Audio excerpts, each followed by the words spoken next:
There are 4 shotguns in CSGO, the Nova, Sword Off, Mag 7 and the XM1014. I might as well compare them all. A big thank you to SlothSquadron who has given me valuable feedback and advice to ensure that this video doesn't have any glaring mistakes. Thank you. There are 3 tiers of pricing, with the Nova and Sword Off both costing $1,200. The Mag 7 covers the middle ground at $1,800 and the XM1014 is $2,200. Essentially, shotguns are competing with SMGs and lower priced rifles. However, there's one massive benefit that shotguns have over the other choices, and that's the kill award. You get a massive $900 per kill with the shotgun, compared with just $300 for rifles or $600 for most SMGs.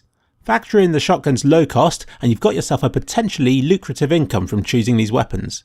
I'm sure I'm not alone in saying that I've barely used shotguns. They require a different style of play to other weapons in game, but they can be brutally effective at close range and have been used in proper matches by high level players, Get Right included. So yeah, I don't think that I'm in the best position to advise you on how to use it. Rather, this video will simply analyse the pros and cons of the different shotguns, which is something I can do.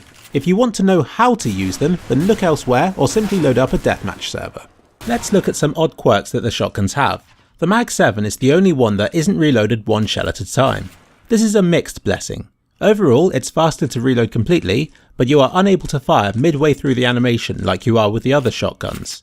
The Mag 7 has a smaller magazine size than the others as well, so you may find yourself facing difficult decisions regarding when to reload. Shotguns are very much a close quarters weapon, and you must have a plan of retreat should the situation turn against you. As for fire rate, there's one clear winner, the XM1014. You may be interested to know that the Nova is slightly slower than the Mag 7 and the Sword Off shotgun. Fun fact, the Sword Off shotgun is the only shotgun where you have to manually press fire for every shot. With 3 of them, the delay between shots is long enough to reset the recoil, resulting in a similar spread pattern every time. However, the XM1014 is the odd one out, as it's an auto shotgun. Holding down fire with this beast will make later shots fire above the crosshair. I could have kept this feature in and made the gun look terrible in all of these comparisons, but instead I'm going to add a fake delay between each shot with this gun to make the results more comparable.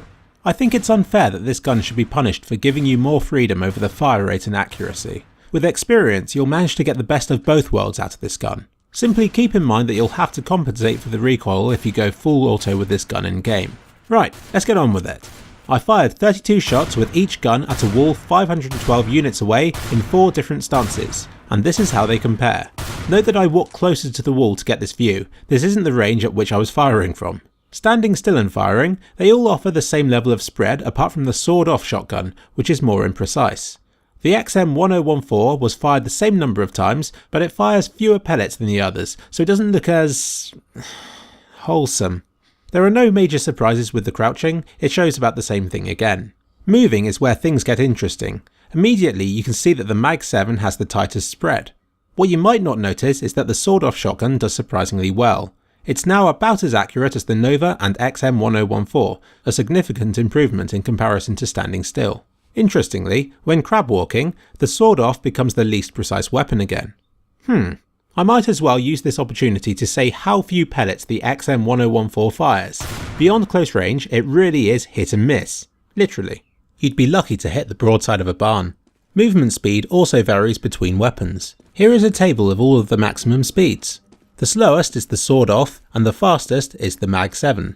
Using a shotgun will make you slower than SMG wielding players, but about the same as rifle users. And how about damage? The XM1014 does the least at just 20 damage per pellet and 6 pellets. The Nova does 26 with 9 pellets, the Mag 7 does 28 with 9, and the Sword Off does 30 with 9, making it the most powerful. On paper. But it's not that simple. The Nova and XM1014, despite being the weakest up close, do more damage at range than the Mag 7 and Sword Off, which drop off very quickly at a distance. Beyond 750 units, the Sword Off doesn't even do any damage. Against armoured opponents, the Nova is the worst and the XM1014 the best, with the Sword Off and Mag 7 coming just behind. With that in mind, the Nova is best used for an anti-eco after the pistol round, or any other time when you know that the opponents will not be buying armour. The Sword Off is useless at range, but is good for holding close range positions against armoured opponents. It is best suited to hostage rescue maps since only the terrorists can buy it. Contrary to popular belief, it doesn't have any sort of penetration. I can't even shoot through 1 unit of wood against this opponent. The Mag 7 is like a better version of the Nova. It's more effective against opponents with armour, and is best purchased in rounds where you can't quite afford the more expensive weapons. The XM1014 won't leave you helpless between shots, but its price premium makes it difficult to recommend over the FAMAS, Galil or P90. As with the Mag 7, there may be certain situations and positions where it outperforms these other weapons. It's really down to personal preference.